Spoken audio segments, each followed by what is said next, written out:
You really don't have a solid friendship relationship with that particular colleague, you shouldn't be sharing your life story and your goals. I'm speaking to myself. Your goals at work.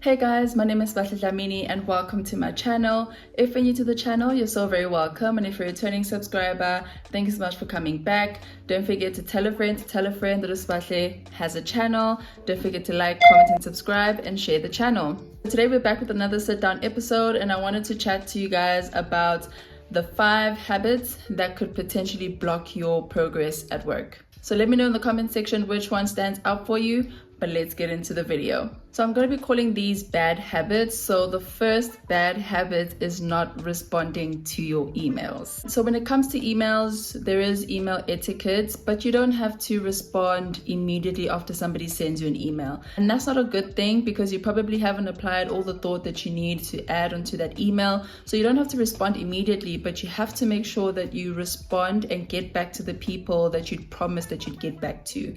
I think it says a lot about you and how you respect people's time and how much you value communication in your work. So it's really, really important to respond to your email. Don't be the person who has the reputation of not getting back to people. If people are chatting informally, they say, oh, we never get a hold of so-and-so, or so-and-so never responds. So be the person who responds. Don't take forever to respond to your emails. The second bad habit is oversharing at work. I'm a guilty party of this one. I'm such an open book, especially if somebody just asking me questions. I just blah, blah, blah, blah, word vomit, blah, blah, blah, blah, blah. I just tell people what's going on. I just tell people what I'm going through. Oh my God, oh my God, oh my God. It's not the best thing. Work is a professional space, and some people have very clear boundaries about work. Some people don't want to hear about your life. Some people don't want to hear about what you've been doing, what you bought, where you went. A lot of people are just there to work.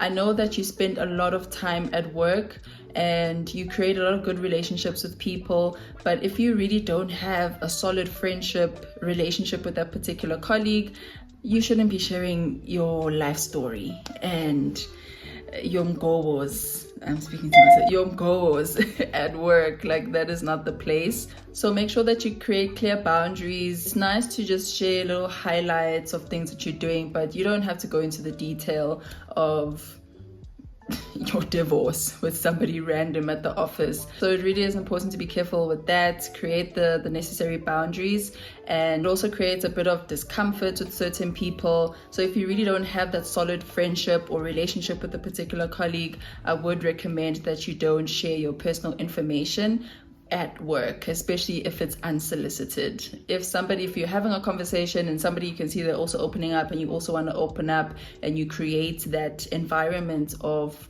openness, then it's good, but try to refrain from sharing your personal details, your personal information at work.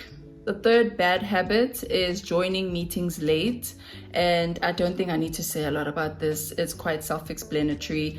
You are being disrespectful to people's time. Now we know that meetings run over and you can't help it most of the time, but you don't want to be known as the person who joins meetings late. It's disrespectful to the person who set up the meeting. It also says something about your time management. What meetings are you accepting that are clashing with other meetings that you can't join now? You've already set an expectation that you are going to join. So it's really important to manage your time. Microsoft Teams, I know that you're able to then maybe book 50 minutes instead of a full hour so that you give yourself time in between to jump between meetings. Things are virtual now. I don't know if you've noticed that 5 minutes virtually is a very long time.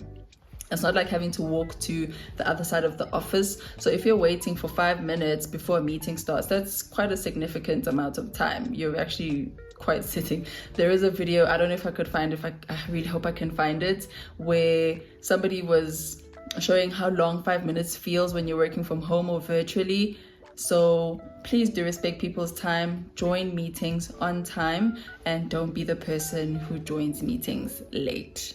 The fourth bad habit is being excuse-driven and not solution-driven. In the workplace, we are all there to collaborate to solve the business's problems. So we always have to have a solution-driven mindset, and you could find yourself in a situation where you really don't know what to do, but you don't want to come with excuses. Have the problem and present potential solutions to your manager or your colleague, whoever it is that you're working with, and then you could collaborate and see how best you can move forward. I know in the corporate environment it's really encouraged and seen as a good trait if you're able to articulate the problem and also present possible solutions that can help solve the problem, and then use the experience of your leaders to filter through the different solutions and actually see which one works best.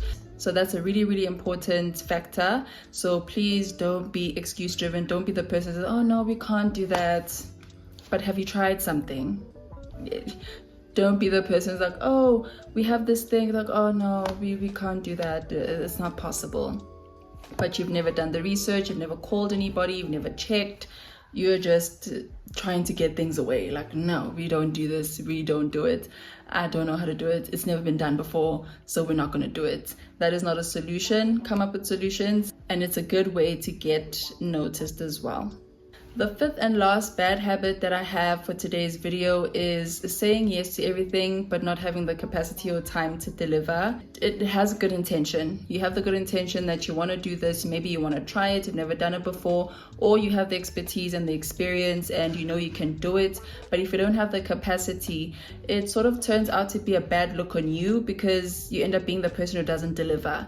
Articulating yourself and being clear that you don't have the capacity right now, you might be able to do it maybe a month later, 2 months later, is not a bad thing. You can negotiate workload with your manager, have that transparent relationship with your manager so that they also know all the work that you're doing, so that if something is proposed, you can say, okay, I don't have capacity right now, let's move it to the next quarter if it does need to be done now. It's really important to be clear on how much work you're doing, your capacity levels, so that if you are saying yes to a task, it's something that you can actually deliver and keep to your promise. It's really good for your reputation, so please do look out for the type of perception and image that you put out there for yourself.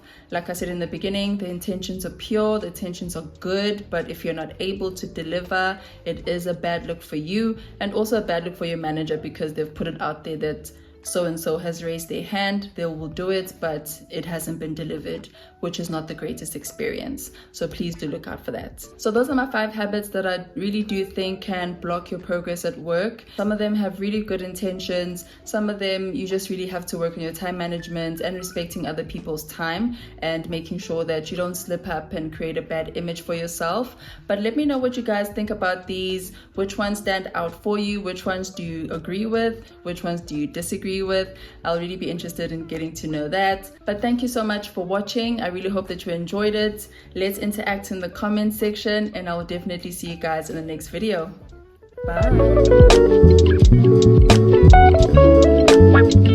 Bye.